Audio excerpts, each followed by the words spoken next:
नमस्कार. अक्कलकोटमधून एक मोठी बातमी समोर येत आहे. अक्कलकोट काँग्रेस आणि शिवप्रेमींच्या वतीने धीरेंद्र शास्त्री यांच्या पुतळ्याचा दहन करून निषेध व्यक्त करण्यात आला आहे.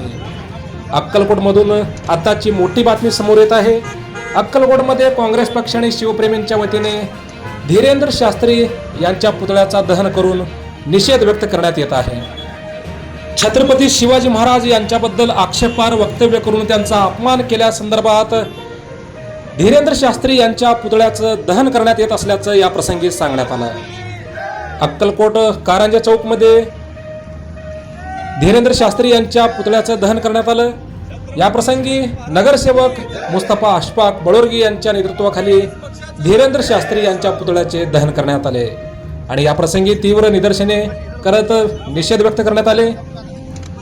या प्रसंगी जिल्हा काँग्रेसचे कार्याध्यक्ष अशफाक बळोरगी, काँग्रेस महिला जिल्हाध्यक्ष सुवर्णा मलगोंडा, गजानन जकीकोरे, राम जाधव, अतुल जाधव, रमेश महालकर, मनोज गंगणे, दयानंद काजळे, सुरेश कदम, बालाजी जाधव, संतोष टोणपे, मल्लीनाथ बंडगर आदी उपस्थित होते.